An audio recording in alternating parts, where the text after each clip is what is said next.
All right, Mike, are you ready? No. What's wrong? It never ends. What? It never ends. The Marvel MCU, it just keeps going and going and going. It never stops. It's okay. You ever just feel like that every day's the same? You're just watching the same movie over and over again? I do.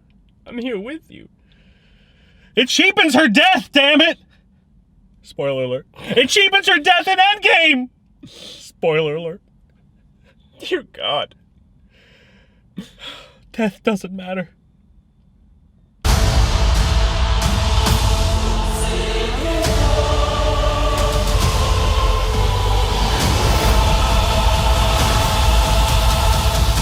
Glen! Mike! Are you familiar with the term jumping the shark? There he goes! Oh, we just got out of Black Widow. For those of you who are familiar with our channel, he kind of likes them. Doesn't love them, but kind of likes them. Well, I don't know. Do you love them? I loved them for a long time, and then I've grown to like them. And that's kind of where I am. I liked them and then have grown to tolerate them. But I think we have tipped into the section where I have no more patience for them. So yeah, full disclosure. If you're a Marvel fan, your opinions will probably differ from ours. So take these with a grain of salt. Grain of salt, you're different fans than we are. I know a good chunk of information about them, and I won't go as hard as he will, but he is not a Marvel fan, so you're going to probably go hard on him, even though he's telling you you will. This movie was terrible. So right away, the first 20, 30 minutes when there was a flashback of the 90s and, you know, Florence Pugh's character and Scarlett Johansson's character were not played by those people and they were little kids. Mm-hmm. And then Rachel Weisz's character and David Harbour's character were just given a little bit of makeup to look younger. The first 30 minutes of this are so fucking sloppy. It's so kind of fast-paced, yeah. too. And so weird that they don't let Scarlett Johansson's character, like the child version, say anything for like a good 10 minutes or so. Yeah. I want to say they did it kind of like rushed into this like, oh, here's your characters, here's this family, and they're on the move, you know, they're in some danger, and then immediately it jumps after that, because I don't want to spoil anything, immediately it jumps into all the stuff in between the 20-year span of when that happened and kind of present day after Civil War. Post-Civil War. So all the Captain cool America shit, Civil War, that is. all the really cool shit that they could have capitalized on, they show in like a minute and a half montage of title credits. That reminded me of the Godzilla Monster Universe credits. It was accompanied by a not terrible but unneeded cover of, what was it? Smells Like Teen Spirit? I think it smells like Teen Spirit. It didn't fit at all. It just felt like a fan film, which some people would like. But if I'm gonna see a 9-figure budget film, I want it to not feel like a fan film. And this just felt like a fan film that happened to get the original actress as the main character. I'm not going to be as harsh as he is on this. I don't think it was great in any factor. I thought it was an okay movie for sure, with some very good qualities in there, sprinkled. I would be lying if I said there weren't good qualities. Yeah. But I expect, even for someone who doesn't really care about Marvel films, I expect more from Marvel. I expect it to be better. This, I don't know if you would feel this way. I feel this is above and beyond Marvel's worst film. Even I don't know if I feel that way. I mean, I don't really remember the first two Thor movies. So the first two Thor movies were easily one of the worst. But yeah, so maybe not including those because I don't remember them. But and I also don't remember Iron Man 2. Iron Man 3 I liked, but just because it was so It's stupid. definitely the most lackluster Yes. in most occasions. I will say, all right, so the action, let's go into that, because this is obviously at its core, it's an action movie. Yeah. More than it really is a spy, and that's what I was kind of hoping for, because that, at the end of the day, what it is, Natasha Romanoff is a spy for S.H.I.E.L.D., and, you know, she defects in the comics. She defects a lot. You never trust the bitch. She's always everybody's, like, person, you know? And that was, like, a key thing in the comics. And that's too much for a movie No one audiences. can... Yeah, so it's a lot in there, but I was hoping at its core it would be a spy movie. But mainly it's an action movie.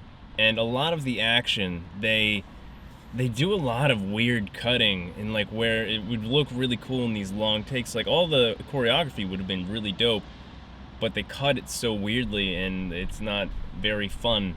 And people get absolutely demolished like they're superhuman, and they're not. There's just one person who didn't survive a crazy fall, and that was the most realistic thing. After that, it's all everybody's Captain America and Black Panther, super soldiers, it seems. A lot of the camera angles were very generous to Scarlett Johansson's butt most of the time. Yeah, I don't know if she was just it was directed like, by hey, a woman, but it had more of a male gaze than it's had since the last Joss Whedon movie. I don't know if she was just like, hey, listen, just go for it. I'm okay with it. I really worked out for this thing, and I really want it to show. Yeah, maybe. But a lot of the cinematography was catered to her butt and just showing it off. Yeah. Okay, I'm going to get into some positives here because, I've been very blunt so far.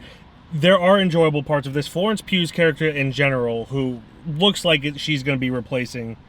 spoiler alert. We know. If you're watching this, you've probably seen Avengers. Black Widow's dead. At least Scarlett Johansson's Black Widow's dead. Florence Pugh is probably taking over that. Her character is really fun and, has great comedic timing. The parts where... she's really ruthless, and that's really why ruthless. I loved her so Yes, much. yes, very No ruthless. filter. No filter at all. When the four of them are sitting down as a family, I thought it was very fun. Mm-hmm. Very good break from the monotonous, uninteresting action in my opinion. The monotonous brooding that Black Widow was just doing the whole time. And I mean, David Harbour's comedic timing throughout the whole thing was just amazing. Yes, David Harbour and Florence Pugh are the top two parts for this film. Rachel Weisz wasn't really given much to work with, which is a shame. No, she was just a techie person. Yeah, because she's a great actress. We all know her from like The Favorite and the Mummy series, of course. The Lobster. The Lobster. She's a great actress. She's got great comedic timing if the role calls for it. Mm-hmm. Her character was kind of one-dimensional, not even two-dimensional, just one-dimensional. Yeah, she had good chemistry with David Harbour, and that was good, fun comedic moments in there. But other than that, she wasn't really given much, like you were saying there. But again, like the problem with how I have no problem with the timeline of the Marvel films and all that, but the slight problem with it is that it makes a movie unsuspenseful, because this is between Civil War and another Marvel movie. I don't know what comes. Is it Infinity War that comes Civil immediately War, after? Infinity War. So yeah, so a lot of wars going on. You know that nothing's gonna go wrong for Scarlett Johansson in this film, because we already know she's dead.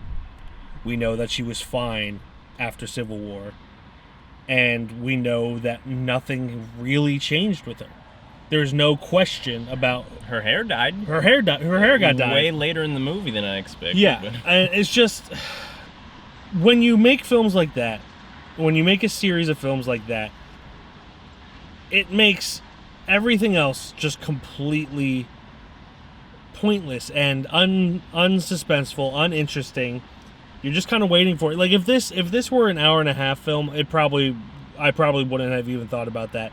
But it's a 2-hour, 15-minute film, and it gives you plenty of time to just be like, I already know what's going to happen. She's going to defeat... Was it really? What? 2 hours? 2 and 15? Yeah. It did not feel like that for me. It felt like 3 hours for me. It felt maybe 2. I really did not like this. Yeah. But it just gets rid of all suspense. There's no point in watching something when you already know what happens afterwards. If it's mediocre.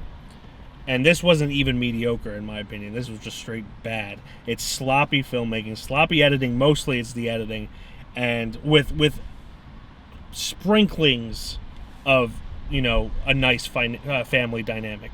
I think besides David Harbour and Florence Pugh, for me, I think easily the best part of this was Taskmaster. Where's Greg Davies? Badass. He was doing like this stalker, they were doing like this stalker thing this whole time, like Michael Myers or Jason, and just being badass in the fight choreography, because we've seen a lot of the moves that they do. I don't know how I feel about the way they did it. We'll have to get into spoilers if I want to go too far, but I think that was the best part for me, other than David Harbour and Florence Pugh for me, because it was just not enough, actually, in my opinion.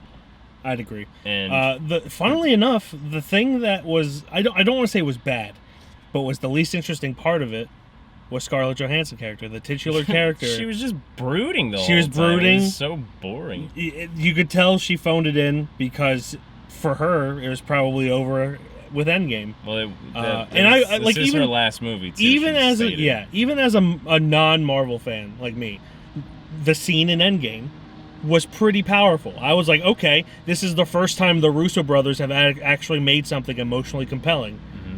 And then just toss it out the window. We're gonna make Black Widow, and Scarlett Johansson's not gonna give a shit because her arc is already complete.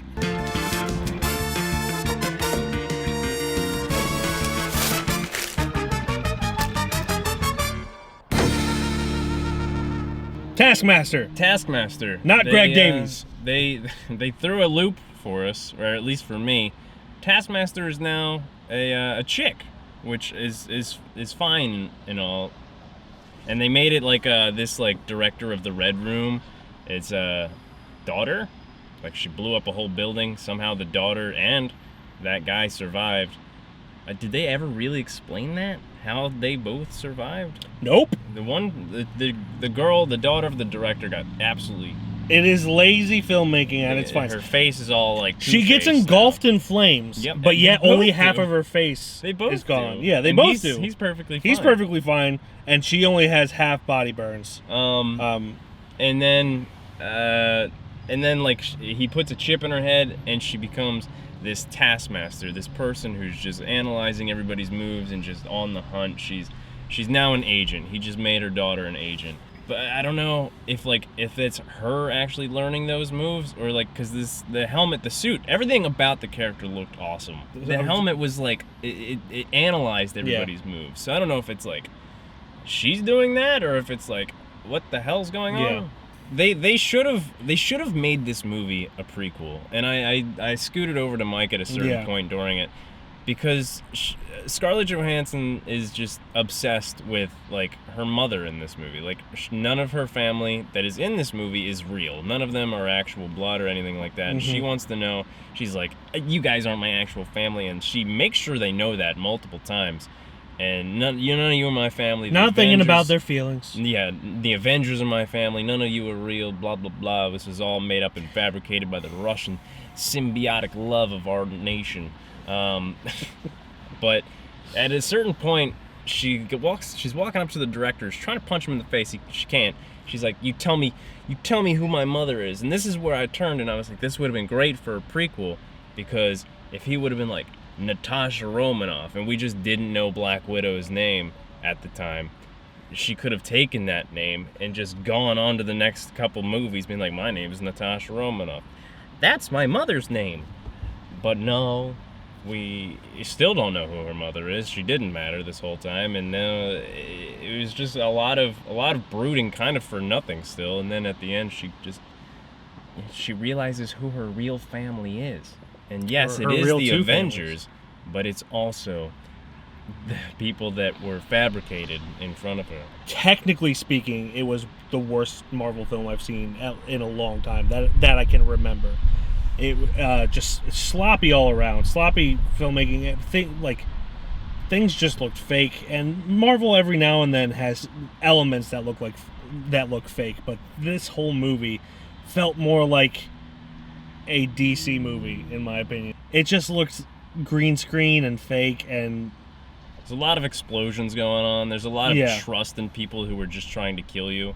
it should be... The pacing was terrible for me, too. I thought it was too slow in a lot of parts. The good news for me is I didn't expect much from this movie, so going Neither in... did I. So going in, I wasn't exactly the most disappointed in the world. But also, Marvel's made, like, how many goddamn films, and they all can't be gems. Yeah. Even if, like, you are a huge Marvel fan, like, you can't admit this is an absolute gem. Like, it's in the rough for sure. And as always, I am both aided and fluffed by my personal assistant, Alex Horn. Should we have a little bit of banter? Okay. Oh.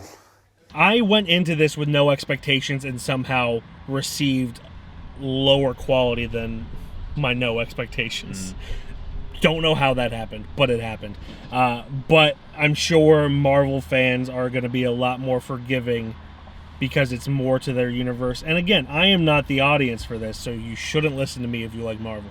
Either way, everyone should go make their own opinion, but I just thought this was infuriatingly bad. For that, you're probably not going to like it. I give it a 1.5 out of 5 stars. That's how much I didn't like it. I think maybe I would give this a 2.5. I think the brighter parts in the movie make it enough to where I enjoyed it watching it, but I think it didn't really deserve a 3. Because the editing, 'cause the story, all the little giblets in between. I would agree if for me it felt shorter than 2 hours and 15 minutes, but it felt more than 2 hours 15 minutes. That again is just our perspectives, and that's why you probably enjoyed it more because it went by faster for you. But like, it was like pulling teeth for me. It's also just not your. I started texting the guy who is fixing my internet right now. That's how bored I was. Hey man, I was just like, he texted me first. And I was like, hey, I'm early. I was like, hey, my wife should be there. Hey, this is what's going on. Yeah. That's how bored I was with this movie, that I'd rather deal with someone fixing my internet. But yeah, I mean, again, don't listen to me. Make your own opinion. Listen to me. I'm pretty. You could listen to him if you want to, but either way, you should make your own opinion. People should make their own opinion about every movie. Yeah. And We're just two goobs in a different car Two this week. goobs in a different car. I'm on the right. I'm on Camera the left, and he's on camera right, in my left. But yeah, so 1.5 out of 5. You said 2.5? 2.5. 2.5 out of 5. Those are our ratings. Who's my mom? Who is your mom? Mama Hicks. Mama Hicks. Mama Hicks. She's a lovely lady. She is a lovely lady. She's so kind. You've only met her like once. I know. It was so good. Thank you for that. Yes, you met Papa Hicks more. Papa Hicks, my man. My man! My man! Goodbye, everybody. Bye-bye.